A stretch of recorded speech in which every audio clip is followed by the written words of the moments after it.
তার নাম মুসাব। মক্কায় তিনি ছিলেন সবচেয়ে সুদর্শন ও ফ্যাশন সচেতন যুবক। তার মায়ের নাম ছিল খুনাইশ, মক্কার প্রভাবশালী এক নারী। তিনি মুসাবকে খুব ভালোবাসতেন, আর মুসাবও মায়ের ইচ্ছাকে নিজের জীবনের চেয়েও বেশি ভালোবাসতেন। কিন্তু তার জীবনে আসে এক নতুন আলো। গোপনে তিনি চলে যান দারুল আরকামে, যেখানে রাসূলুল্লাহ গোপনে ইসলামের দাওয়াত দিচ্ছিলেন। কোরআনের আয়াত শুনে তার চোখ অশ্রুসজল হয়ে ওঠে। সেই রাতেই মুসাব সিদ্ধান্ত নেন, মায়ের সাজানো জীবন তিনি আর বেছে নেবেন না, বরং সত্যের পথ বেছে নেবেন। খবর শুনে তার মা রেগে আগুন। মুসআবকে বাড়িতে বন্দী করেন, খাবার বন্ধ করে দেন, উত্তরাধিকার থেকে বঞ্চিত করেন। কিন্তু মুসাব ছিলেন অটল। তিনি বলেন, আমি এমন এক সত্যকে বেছে নিয়েছি যা তোমার প্রাসাদ থেকেও দামি, তোমার সোনার চেয়েও উজ্জ্বল। সব ছেড়ে তিনি মদিনায় যান ইসলামের প্রথম দায়ী হিসেবে।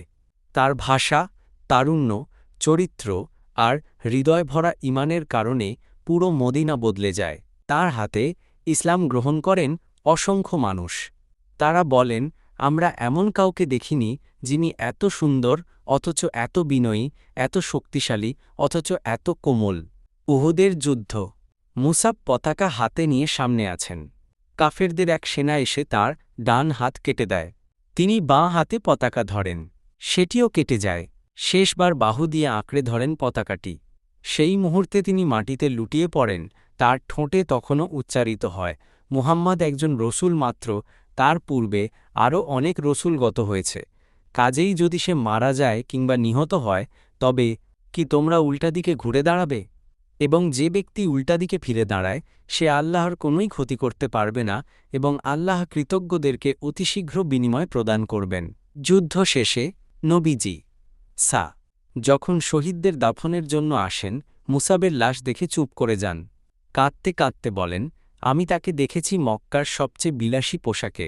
আজ সে শহীদ, আর আমাদের কাছে এমন কাপড়ও নেই যাতে পুরো শরীর ঢাকে। মুসাব জিতে গেছেন। তিনি জিতেছেন আত্মার লড়াই, জিতেছেন দুনিয়া ও আখিরাত। মক্কার সবচেয়ে ধনী যুবক আজ চিরস্মরণীয় একজন দায়ী, একজন শহীদ, একজন সত্যের রত্ন।